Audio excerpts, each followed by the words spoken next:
Hello and welcome to the Hoop Collective podcast. We talk about the NBA, which we're doing on Thursday evening. Joining us from Northern California, home base, is Anthony Slater. I'm just glad All-Star Weekend's not here this year. Yeah. By the way, I think America has come to know your backyard. Like, good. Your backyard you really put it on blast. I mean, they were probably like, oh, yeah, I guess I've thought about that. And you just planted it on a viral comment where you were ranting about something that I'm sure you're going to be ranting about soon again. Never. So. I'll never do that.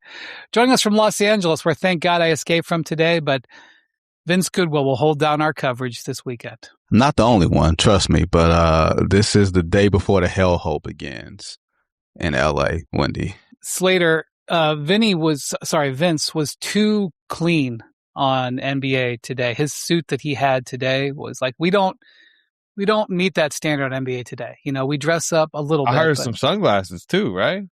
I don't even know what that was. You know, it's a Detroit thing. That's all. It's a Detroit thing. Slater. That's like what Melo does. You know, Melo has the shades, like the half shades when he's Melo. You can't even see his eyes. The tint is dark enough. Well, I got some nice eyes. They're not transitioners, right? Where it's like they are a little transition. They're a little Hennessy tint is the exact phrase. There you go. As if it wasn't black enough, it's called Hennessy tint. That is the exact term. I promise you, this day in Black history. All you need to know about Vince Goodwill, Slater, is that I once went to a black tie wedding and he wore white. Well, was it white? What? You didn't wear? You wore a different color tuxedo. You know, you wore blue. You wore a blue tuxedo. It was a blue tux. I was going to say white to the wedding would have been. I take it back. That was a total foul by me. A total insult to Vince. I want to pretend like I didn't say that. He wore a blue tuxedo to a black tie wedding, and he pulled it off. All right. He wants to stand out. You know, I get it. I'm just telling you, he operates on a different level. We're all following him. Okay. That's cute, Wendy. All right. This is where we're going to start, where I'm going to ask you guys. Now, I've gone on rants with you before, and feel free. You guys sort of sit back and let me rant, but feel free to jump in okay. on what I'm about to do, because I have some announcements we're going to make. Can't wait. I intend to follow through with these edicts that I'm going to make. They're edicts for myself. I would never issue an edict for anybody else on my podcast, but not my podcast, our podcast. With peace and love, I am going to retire discussing several topics because I can't do it anymore. Okay. The first topic that I'm prepared to say with peace and love, I am not going to discuss the tanking situation anymore. Prior to March and April is the time you're going to retire that? Isn't that like tanking season? Slater, with peace and love, I am going to settle all family business. I'm waving the white flag. I'm done with it. Okay? I am not going to ask any questions about, and I feel terrible that Jaren Jackson Jr. now needs knee surgery. I am not going to ask any questions about why his physical wasn't failed and why Utah did not ask for a draft pick compensation for a player who needs knee surgery. I'm just going to wish him the best. I'm not going to analyze anything. You see the subtle analysis that he's providing within these announcements right here? Nope. With peace and love. Washington, Sacramento, Indiana, Utah, do your thing. Vince, this is kind of like certain people in prison get like a pass on certain stuff. You all have a pass. You're all good people. I respect you as people. You all got to do what you got to do. All right? I ain't judging. This is like, Wendy, this is like the family rehearsal dinner before a wedding. You're right? So right. This is a family rehearsal dinner before a wedding, and the drunk uncle gets up and says, I'm stone cold sober. I don't like how this is going, but I'm not saying nothing. And then goes and lists his grievances on why his niece should not marry this man, and then finishes off by saying, but I ain't saying nothing I support it. I'm Good here. Good luck. So Wendy's the drunk uncle. Vince is over there in a completely off-colored suit at this point. I like it. Yes, correct. I wish I could, look, there are good people who have to sometimes do bad things. Okay. So I'm just saying, you guys do what you got to do. I'm not going to ruin any relationships by talking about it anymore. It's just going to happen. Can I ask? I mean, are you just going to willfully, like, let's say in late March where there's like a important game and it's clearly decided because the Jazz, bench all their guys or whatever team. You're just going to be like, I don't think we should say the Jazz. I think it could very easily happen with other people. Here's the thing. I don't want to ruin any more relationships and harm any more relationships than I apparently have harmed by talking about things that are happening. These teams have to do what they have to do. If I was in their situations, I would do it. The incentive is there. They are playing within the rules. They have to do it. And so I'm just, with peace and love going forward, it's just going to happen. And I'm just not going to talk about it. You can find your tanking coverage on other podcasts and your favorite platforms. Just not going to do it. Okay. Second thing, with apologies to you, Vince, because you're there. I ain't talking about All-Star. I ain't talking about how in the celebrity game there's an NBA player in the three-point contest. I don't understand why Jared McCain is in the celebrity game three-point contest, but guys, you do you. I am not going to talk about how Mac McClung said that he didn't go in the dunk contest because people said they wouldn't go in the dunk contest if he was in it. And then literally like nobody did the dunk contest. I'm not going to talk about that. I do not care about the world team, having a bunch of Americans on it who like declare that I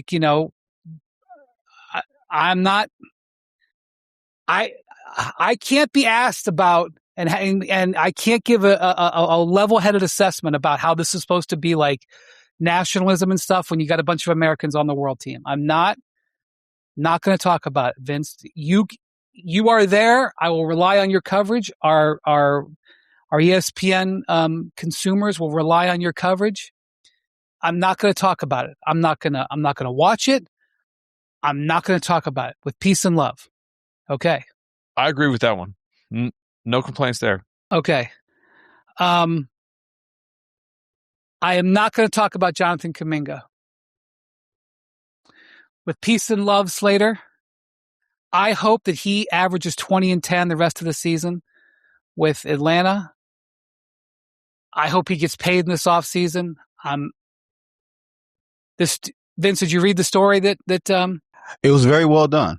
It was every single detail from Anthony Slater, from too much food in the family room to ask your mans. Apparently there was not enough food, Slater. That was the issue because there was being... There you go. Petty drama.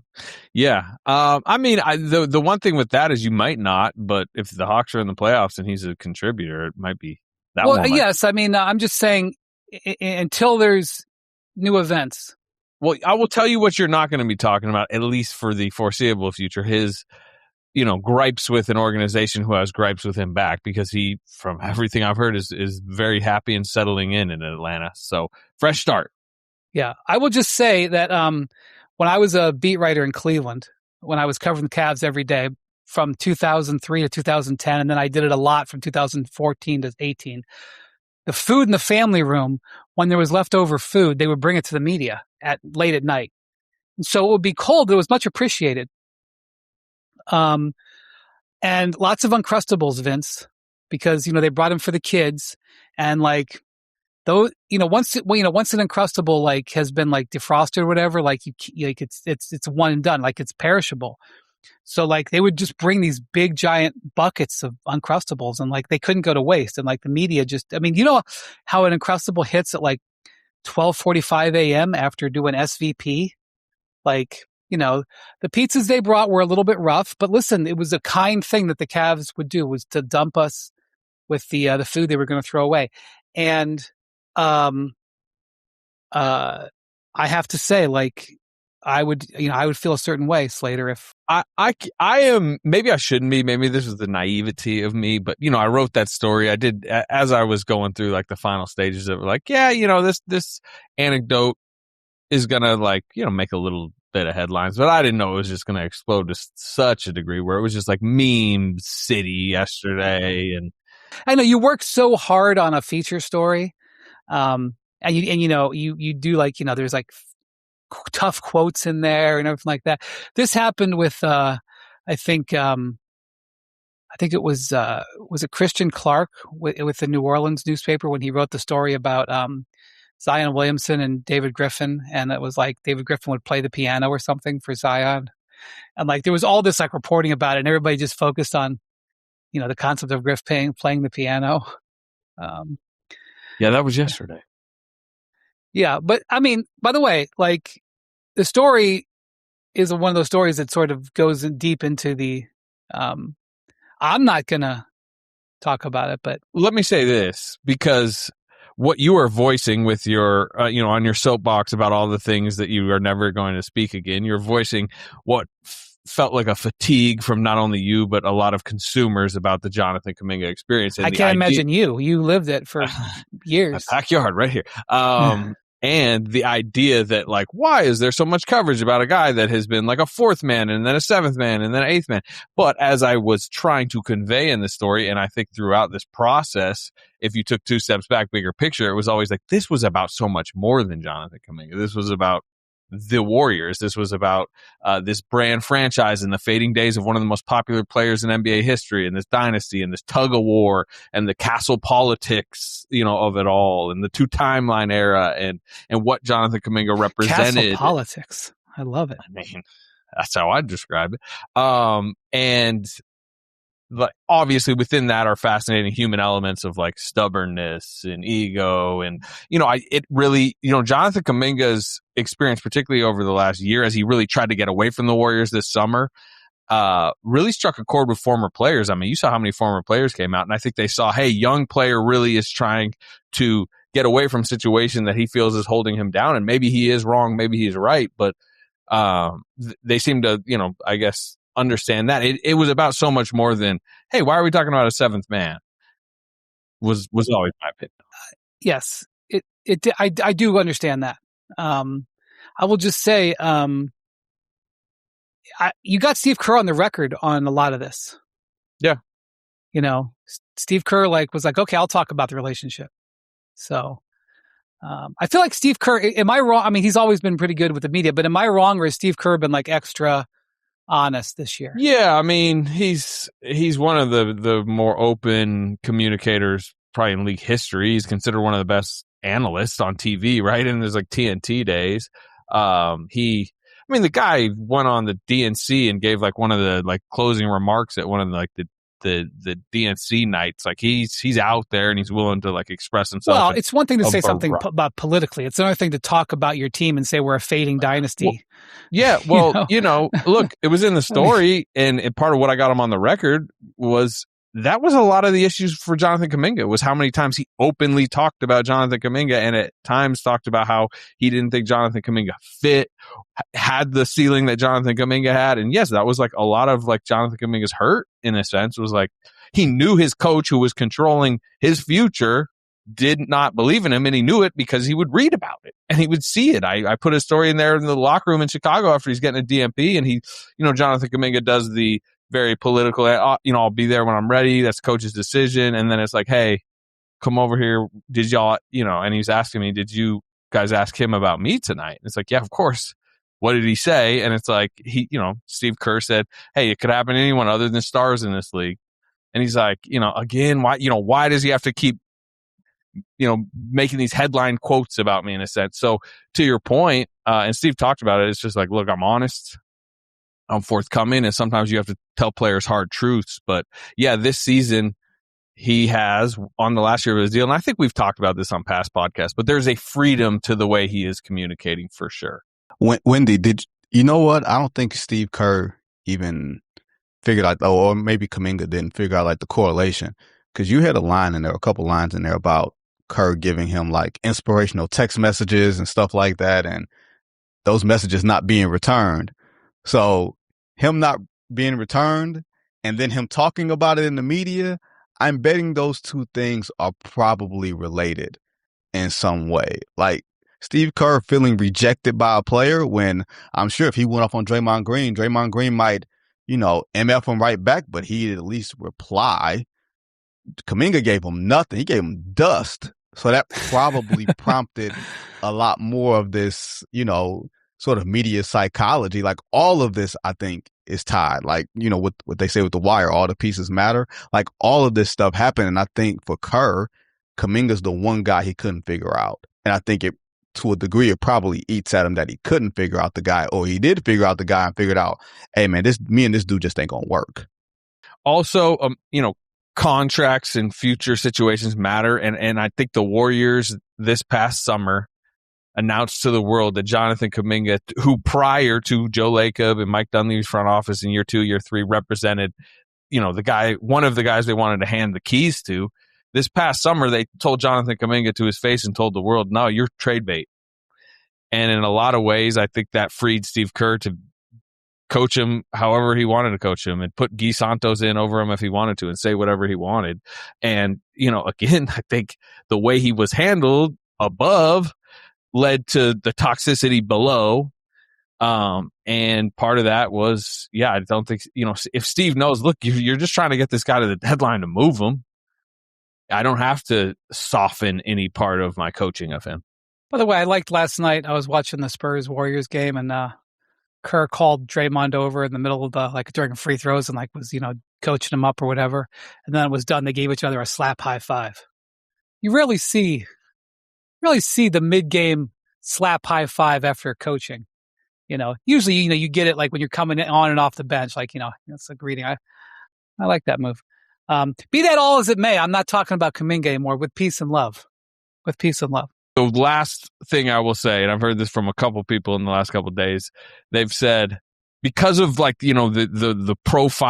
name profile he's gotten through a lot of this, they were saying, hey, look at the Hawks League Pass ratings. The first few games Kuminga plays. There's some real curiosity if the Warriors fan base, which has always been in a fervor over this, if they're going to be watching some of these 4 p.m. Hawks games to just argue with each other about what, this 22-point game means this. No, it doesn't. So I am curious to see if there's a little bleed over on the storyline. And by the way, they play each other in March. That'll be it. Well, 2 things. First off, he hasn't played for the Hawks yet, number 1. Number 2, how do you get league pass ratings? Do you have a secret? No, I should the rank, just ratings of how many people watch the game.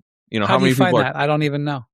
Yeah, you can get ratings on, I don't know. I mean, look, the Hawks should know if, hey, we got double the viewers that would normally watch Hawks Hornets tonight. I don't know.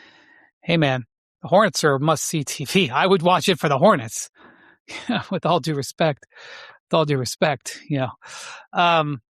right. But by the way, what else aren't you talking about? I think that's today, it, Wendy. I think that's it. All right. But before we move on to that was an actual topic. But before we move on,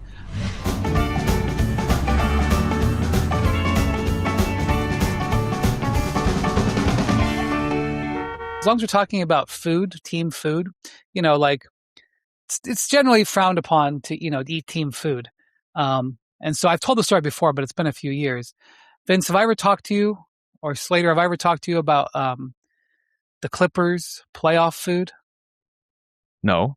I know. No. Do you remember the Boston Lobsters before the finals? Well, media Warriors? food is different. Nobody cares about what food media eats. Nobody cares about that. I just want to say to you guys, so a few years ago, I was covering a playoff series. I was covering a Clippers Suns playoff series. And it was the series where Kawhi unfortunately hurt his knee. Twice he's had knee injuries in the playoffs, which, as an aside to an aside, they've waited for years for this guy to be the great player that they signed in 2019. And he's that player. He's almost never been better. And now is when they take their team apart. It's crazy. I saw him killing Amen Thompson at crunch time yesterday. The game-winning basket that he hit in Houston, yep. where he made a spin move, or It was so robotically done, but like in such control. It was one of the most impressive things I've seen this season. I mean, it was just like maybe the best wing athlete in the league. Maybe. Yeah, I was going to say that's the part I was going to say. Kawhi looks like a very mechanical version of 96 to 98 Michael Jordan, and I know what I'm saying. Wow. I'm saying the aesthetic. I'm not saying because of the mid range. Because of the mid range game. Yeah, he looks like an older, not old, because old Mike was Wizards Mike, an older, late prime, but still best player in the game, Michael Jordan. And you can make the argument, Wendy, and I know we're going to get back to the Clippers part of this, the Clippers story you got, but you can make the argument that post, like what he's played 40 games this year, 40 out of the 54 games or whatever, that since he's been playing basketball this season, you can make the argument Kawhi Leonard's been the best player in basketball. Wow. Let me think about that. Do I? There's been one of the complicating factors with when you like judge the MVP race right now is like, so Jokic is back and he's back just ahead of the game threshold to remain the MVP, but he's putting up triple doubles, but he's not the same player as he was before the injury. No, he doesn't look like himself. Yeah. Like he's turning the ball over like crazy. Like one of the things that Jokic does that's just when you watch him, his mastery of the control of the ball. Like even when the ball is out of his hands, he's got incredible control over it. Like when he shoots the ball and the ball lands on the rim and it like looks different. He has a way of shooting the ball so it has a better chance of rolling in on the rim. Somebody who knows him really well told me that people think it's water polo, but he actually learned how to manipulate the ball playing volleyball. And they pointed out to me that when he is at the free throw line and he like does a two-handed dribble at the free throw line, that's what a volleyball player does before they, like the way he dribbles the basketball is the way a volleyball player dribbles the volleyball before you serve. Yeah. And since I've been told that, I've been like, wow, that is actually 100%. So is he deflating the ball as he's dribbling in it? Is this like deflate gate part, basketball style? I don't know. Like there's something going on. I'm just telling you, the ball looks different on his rim when it hits the rim when he shoots it than everybody else does. Anyway, he just hasn't been quite as sharp. And so like while he's playing, he is not looking like the MVP. The Nuggets are winning and, they've got other injuries. And so him playing is really important, et cetera. But, so when you say Kawhi, let me just tell you, so Kawhi has played 41 games and, that is more than he played last year. The most he's ever played with the, Clippers was 2 years ago. He played 68, by the way. And he is averaging 28 points, which is the most points he's ever averaged in his career. He's averaging, by the way, 2.1 steals a game, which is leading the league. Okay. He is shooting 49% from the field, 39% from three, and 91% at the line. So he's very close to being on the verge of a 50, 40, 90 season, which I don't think he's ever done.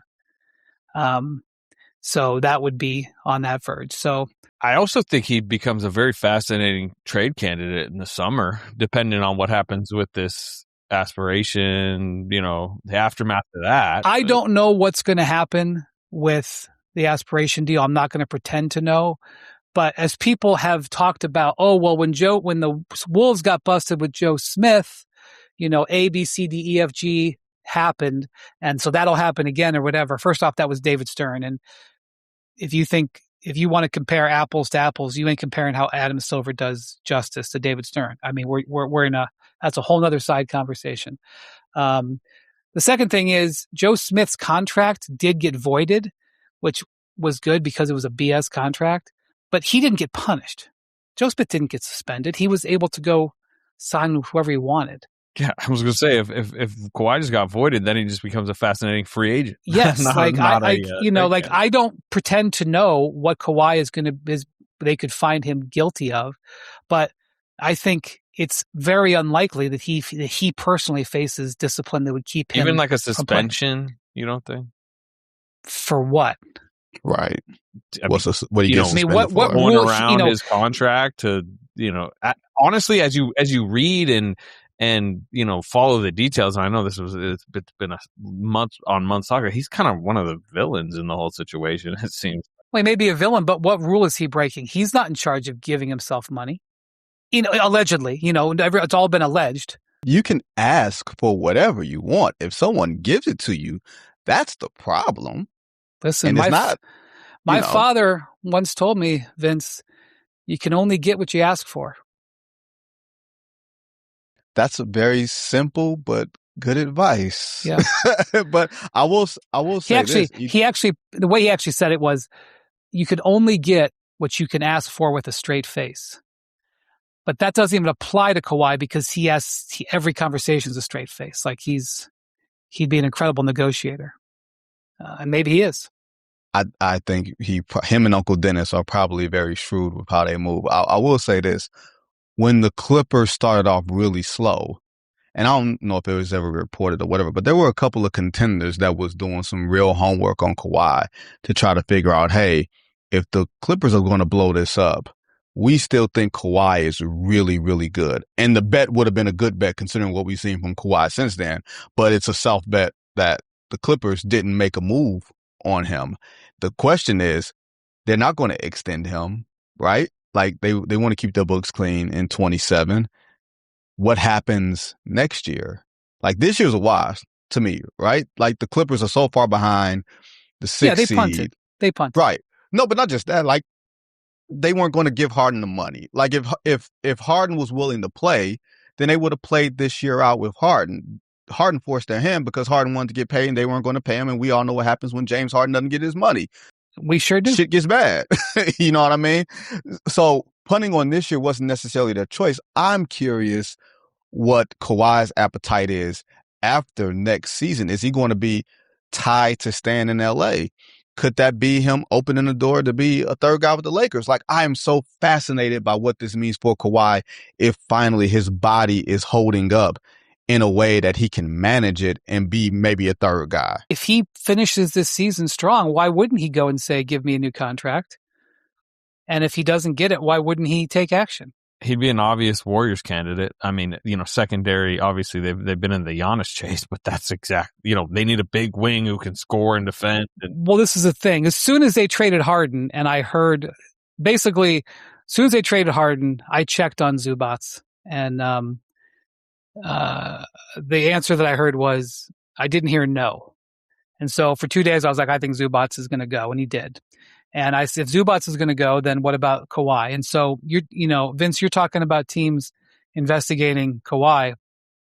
Trust me, they did. I believe there were trade talks with Kawhi. I don't know if anything ever got serious, but I know teams called because why wouldn't they call? Right. And, I expect them to re-engage over the summer. But none of that has anything to do with the fact that in the playoffs a couple of years ago when Kawhi got hurt, I was working this night in Phoenix. It was like 3 years ago, so it was 3 names ago for the Phoenix Arena. And you guys didn't like that. So the Clippers media was like, hey, the team just left. We should go down and get some food. And I was like, man, I don't eat teams' food. Like, with all due respect, like that's just not what I do. Journalism 101. Well, right? I feel weird about it anyway, beyond ethics. Media it just feels ethics. Weird. Yeah. And they're like, no. You have to come down here. And I was like, no, man, I can't. And they begged me, you have to come down here. So I went there to the Clippers locker room. I've never seen a spread like this in my life in terms of like a buffet. It was like I don't even know, like the Detroit Pistons press room. There have been the best in the league right there. Not even comparable, with all due respect. Respectfully, it was like there have been many I've gone to many wedding receptions for 100 people that didn't cost what they were, and I can't even compare it. This food was so unbelievable that they had, and they only ate like half of it. And so once I saw it, I started running out into the hall, like trying to find staff members at the arena, just begging them to come in and have some of this food because it was a crime. Sounds like a Disney movie. He's like, I'm telling you, Willy Wonka on the Chocolate Factory. Unbelievable. The Clippers. Here. The Clippers. He got the gold. Wendy found the golden ticket. Listen, man. By the way, since the first of the year, Steve Ballmer's lost $20 billion in Microsoft stock value. You think like he's worrying about like, what aspiration might happen or like, what will happen this weekend at All-Star game? He's lost $20 billion. Did you just hear what I just said? $20 billion. And by the way, that's like 12% of his net worth. Like I was about to say, does that still make him the richest owner in the league by? By the league, yeah. But I think he fell below the Walmart, the Walton. I mean, 12% family. Is a chunk. Correct. So if I said to you, like, think of this sentence: "Hey, man, guy over there lost $20 billion." You'd be like, "Oh my God, he lost $20 billion." Yeah, he lost $20 billion. You'd be like, "Oh my God." Yeah, it's 12% of his Microsoft shares. I'm sorry, what? So yeah, 12%'s rough, but he's still living all right. Yeah. Anyway. On Wednesday, the Spurs were in Oklahoma or in San Francisco. Slater and so I was watching the game. We had the game on ESPN. I'm sitting there with our crew, Kendrick Perkins, Michael Malone, Malik Andrews. And at one point in the late third quarter, it was a 16-point game. The Warriors were up by 16. And it was the second night of a back-to-back for the Spurs, but the Warriors were missing like Draymond was playing, but obviously no Steph, no Jimmy Butler. And like they were riding Guy Santos. Riding him. He looked awesome, He's had a really good month. No question. And Victor's about to check into the game. And he's doing his thing where he's doing his visualization. He's putting his shirt over his face and he's like talking to himself. And I was like, they showed it on TV and I was like, I leaned over to one of our producers, Jaron Yang, who's a big Warriors fan. And I go, I think your boys are in trouble. And they just walked him down. Quickly, very quickly. Yeah. It flipped in the arena. It was like that. The game had gone from like 16 down, 16 up. And the night before, the Lakers obviously were playing, second string team. All five of their starters were out. But the game started and Jake LaRavia, with all due respect, was assigned to Victor to start the game. And I don't think Victor was intimidated. And so then after he scored 25 points in the first quarter in 7 minutes, JJ Redick went to zone. He also tried Maxi Kleber on him too. He was not impressed. And then he went to zone and their zone, the Lakers zone's actually been working a little bit. Like it's, the Lakers have been playing some better defense in the last few weeks and mixing in the zone has been helping. And, for some reason, for several possessions, they had Luke Kennard in the center of the zone. I'm sure there's a strategically good reason that they had that, but that's who Victor ended up basically posting. And so Vince, he scored 37 points in the first half. He probably could have against that particular team. He probably could have challenged Wilt's record. One of the Warriors' younger assistants had the scout for the Spurs, and Steve Kerr said he texted him at halftime watching the game and said, "You got this." Right when he had 37, he's like, "Yeah, you got this, man. We believe in you." It's like, we'll see your game plan at 10 a.m. Have a good night. Yep. Well, the crazy thing for me, Wendy, is everything not only just looks so like easy for Big Vic. It looks like he's toying with the league. Like it looks like he knows that he's that much better than everybody, and he doesn't have to like figure it out anymore. Like he's going to have some off nights. He's going to have some nights where it doesn't work for him, but it looks like he has mastered whatever he has needed to master at this level. And he's nowhere near where he's ultimately going to wind up. Like that is the part that is freaky and it is scary for me. And contrary to what you think, I am looking forward to seeing Big Slim at All-Star Weekend and seeing if he wants to embarrass everybody. Like, he may be the guy that can save All-Star Weekend because he may shame you by blocking 10 or 11 shots and sending your stuff all the way back and forcing you to play hard. Like, Wendy, I am legit looking forward to seeing Big Slum this weekend. Did y'all see Castle's fall in the Lakers Yes. game? So I saw that. He went up it was an incredible block shot. Yeah. And then he had a hellacious just fall to the court, and he left the game and didn't come back. This was on Tuesday night. Yes, Tuesday night. And you know what league we cover, and you know what's coming up All-Star Weekend, and back-to-back with the Warriors. I just presumed he was out for that Warriors game, right? No chance. A fall like that, a back-to-back, the All-Star Week's coming, young guy. You know, typically these franchises are very protective of their players at this point of the season. And the fact that he played, I was like, man, there's a serious nature to their approach. And I think you saw that in the second half. But just like that strikes me. From Wemby, from Castle, from Fox, who was just named the All-Star. Like, what are they're second, and I think they're only like 3.5 behind the Thunder entering the break. Is that right? Obviously they have the tiebreaker, right? Because of all the times they beat them. And no Shea, we'll see. I mean, he's getting reevaluated out of the break. Jalen Williams last night, hammy. He's not playing tonight. Who knows? They've got Thunder. That's a concern, Slater. Don't gloss over that. That's a concern. No. He was kind of grimacing on his wrist the other day. Got hit when he was playing the Lakers in Ayton, and to the point of like it. Obviously, the Thunder roared out to that start where we were talking 73 wins. Like the way the Spurs are attacking the season right now and where they're at as a team, I'm like the one seed's within reach for them. Speaking of recovering from injuries, and Oklahoma City. And considering we're in an era right now where there's a lot of attention focused on people who don't play, shout out to Nikola Topic, who it's in the evening right now. The games haven't started, but he is available to play tonight for the Thunder.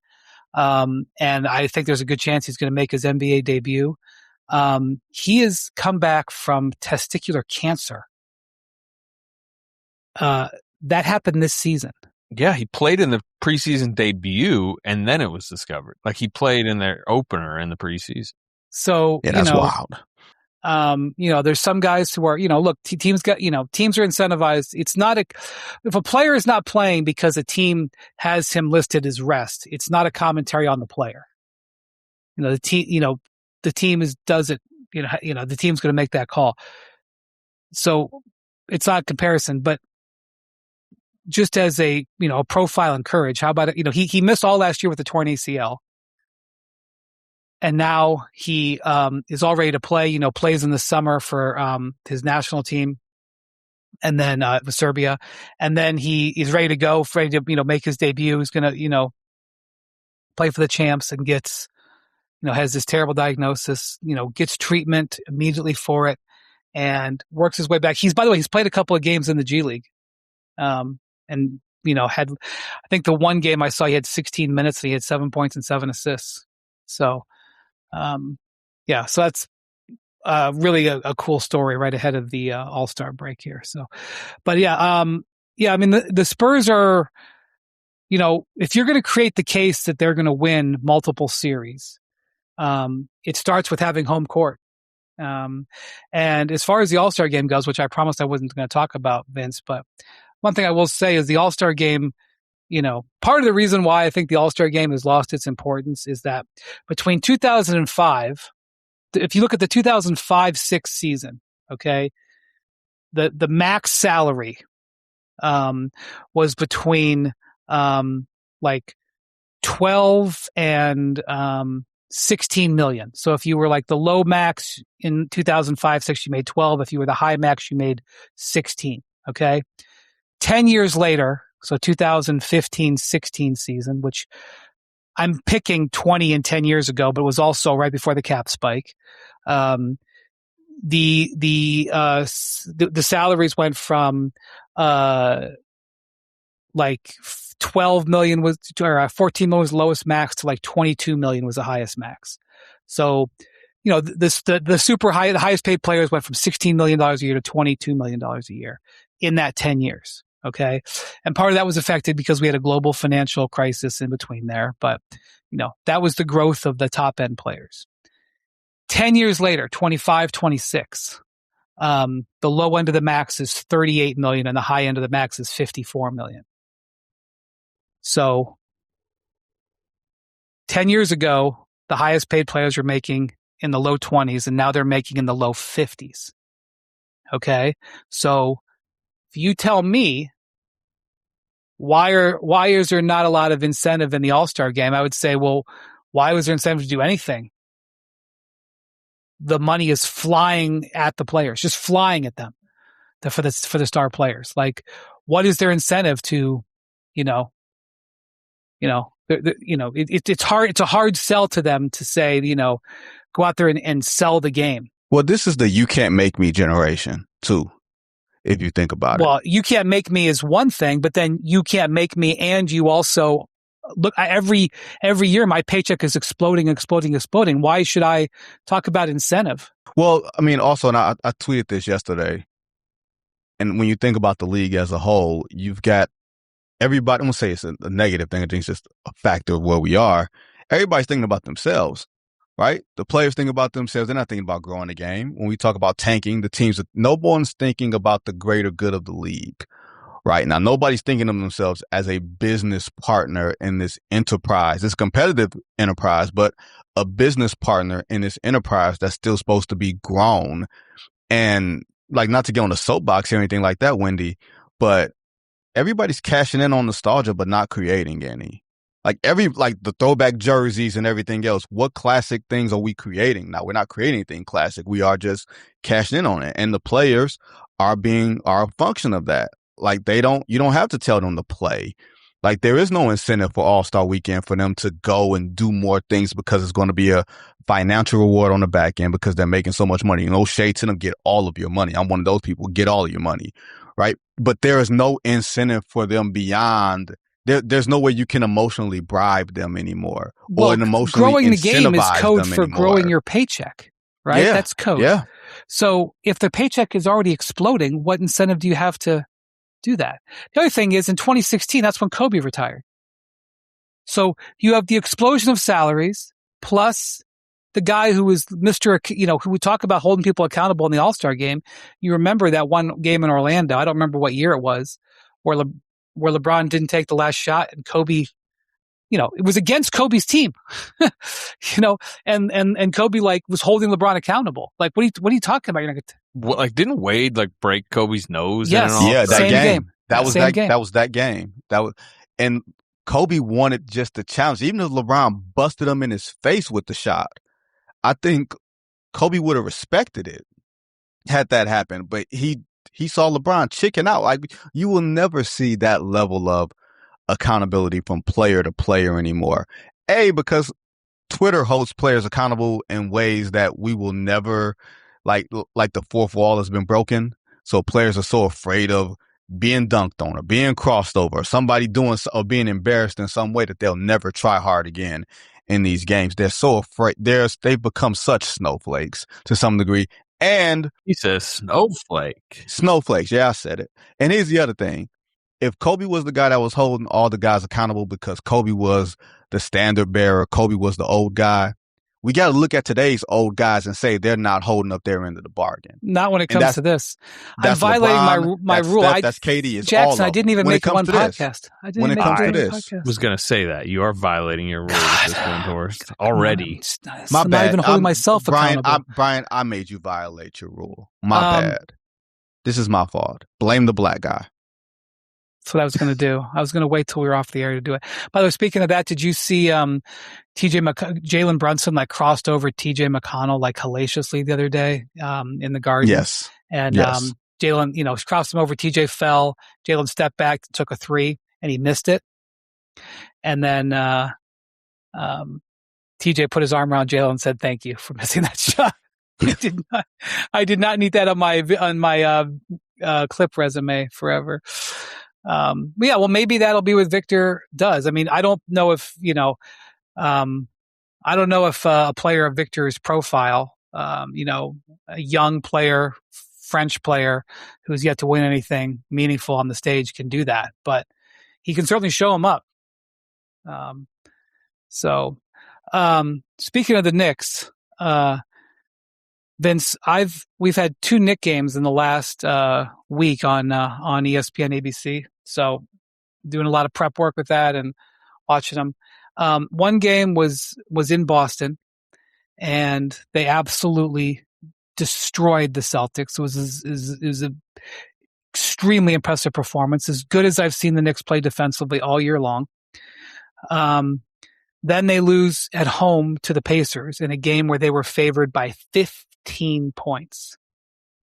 Now, in the NBA, worst of the year? Is that worst of the year? I don't know. I don't have that data, but it's got to be pretty close. In the NBA, a lopsided line is what, like 6.5, 7.5? Yeah. This was 15.5, and the Pacers won. Of course, the Pacers have had a lot of success in MSG over the last 3 years. So, maybe they just feel home there. It's just a matchup, I guess.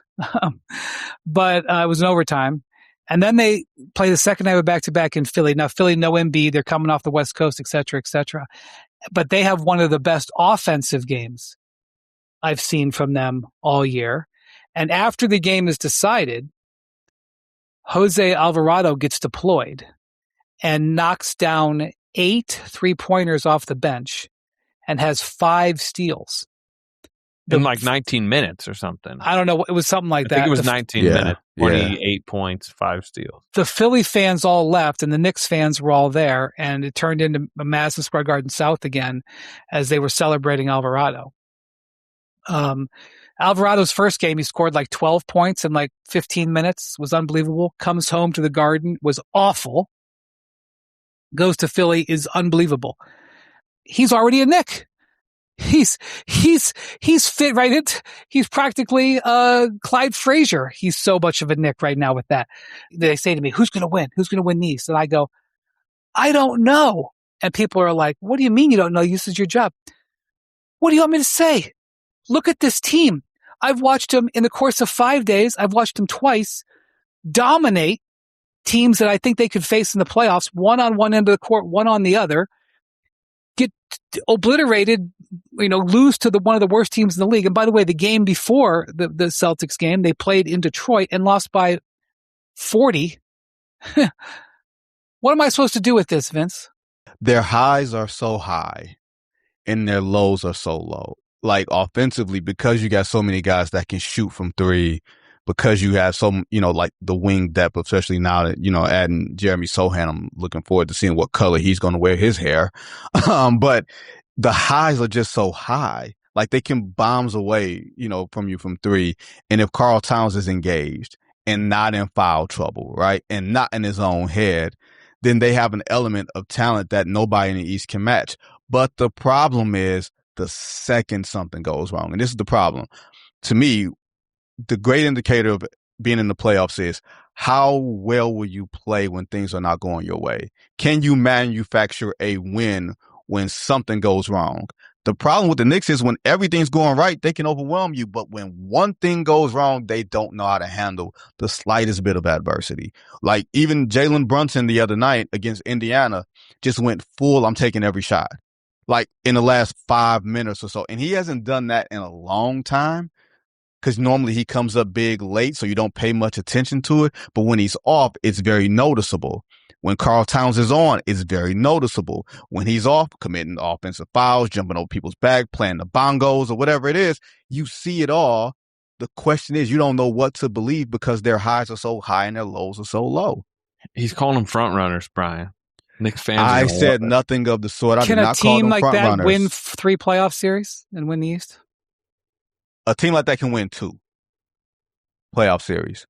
A third playoff series, unless you're playing, to me, against a team that shouldn't be there, they're going to capitalize on those. In the weaknesses. East is very possible that you're playing against somebody that's not your typical just Goliath across the way. Yeah, but think about it like this. Now, I challenge you a little bit. He loves the East this year. All right. No, I don't. Trust me, I don't. If Philly gets to the conference finals and they're playing the Knicks, they will have enough sweat equity in the playoffs for you to say they're legit. If Cleveland gets there, you will say the same thing. If Boston gets there with Tatum, you're going to say that. Same thing for Detroit. Whoever gets there is going to earn their way there. and they're going to be confident by the time they get there. So I don't think it's a matter of, oh man, this is a weak East, unless there's some crazy upset and Atlanta gets there or Orlando gets there. I think you got some quality teams that just have not put it together consistently, including the damn New York Knicks. You called them front runners. I just you don't disagree. You just had the exact definition of front runner, and then Don't do that. You make a great point, Vince, about how the difference between winning 2 playoff series and 3 or 4. Like you'd say, oh, if you win 2, you can win 3. The level of competition that you step up to, like I'll never forget the first time I ever covered an Eastern Conference Finals game. I was a youngin'. It's like my second year.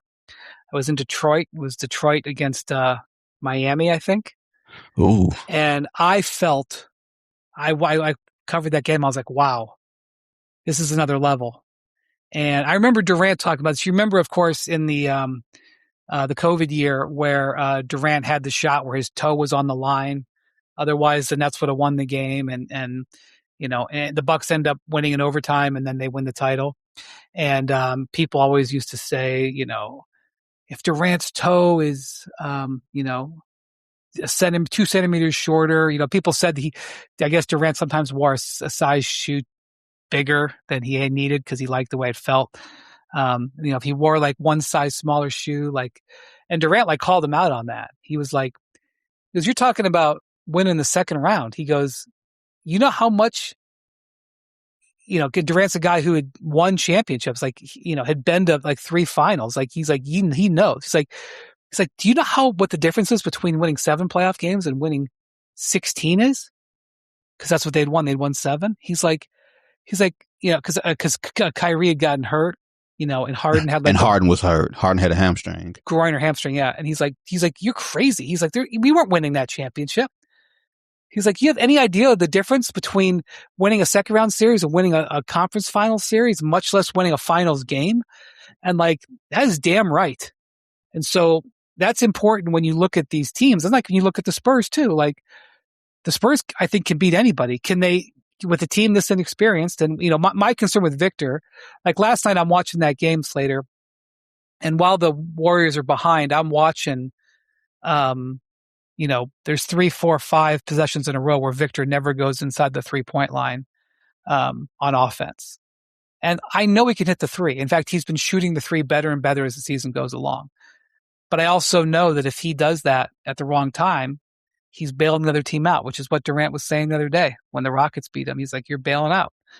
And so I believe that Victor will, I could be proven wrong because he's that type of guy, but I believe that Victor will end up learning the lesson that you can't go down in the playoffs with him shooting 3s. If they're going to go down, it's with him. Just might take him an elimination to learn that. We'll see. Who knows? I agree. That's why I look at Detroit and I'm like, can a team that's never won a playoff series go from being eliminated in the first round to going all the way to the NBA Finals? That's asking a lot. That's your experience talking. And I know that it's frustrating to, I'm sure, players and fans who hear that. They're like, hell yeah, we're the best team. Detroit's like, we've been the best team since October. And then they see them with the 3rd or, best odds or whatever. And it's just somebody got to come out the East, though. Well, that's true. And I mean, maybe this is a year where you see an inexperienced team do it because all of the teams have flaws. But when I was talking to an Eastern Conference head coach the other day, and he said to me, he goes, New York's the best team. And I was like, oh, well, but he's like, nope, New York's the best team. And I was talking to an executive in the Eastern Conference, high-ranking executive who's been doing it for a long time. And he goes, yeah, New York's the best team. They can be the best team. Will they play the best when it counts? Right. Well, that's the thing. They didn't say New York was winning the East. They said New York's the best team. 2 different things. Y'all would be much more the experts than me on this, but every time I flip on a Knicks-Pistons game, I know who the best team on the floor looks like in that matchup. Vince, remind me. So I was working with JB Bickerstaff a little bit last year when he was, after they got eliminated, he came in and did some studio days with Get Up and First Take. And I looked to see what he said, but did he say he said something like we're not going to lose to the Knicks again or something like that? No, I don't know if he said that on air. I think Steve said that he said that to him. I can't remember, but okay. I would not be surprised if those words came out of JB Bickerstaff's mouth, because if you look at it, if Isaiah Stewart plays in that series, Karl Towns doesn't do what Karl Towns does. That's true. Yeah, that's the first thing. You know this, being a Detroit guy. That's what the Pistons, first thing they say is, well, we didn't have beef. Mm-hmm. If he's healthy this season, that changes the math, especially in the Pistons-Knicks matchup, because Karl Towns is supposed to be the one guy that is the matchup problem for everybody he goes against. And then if you got Jalen Brunson, he was put on lockdown by Asar Thompson in Detroit. Like, I talk myself out of saying Detroit, and then I give you all the reasons why Detroit makes sense. I know. It was funny. Like, we were on air last night, and during on air, I got into a back and forth with Perk about the Spurs, about because I was bringing up experience, and he was like, he was trying to basically tell me, this team's so good they can win. And then we got off the air, and Malone was like, I like the Spurs a lot, but you're right. A lot of times teams who don't have experience, it shows up. Experience. Two things show up at the end of the game.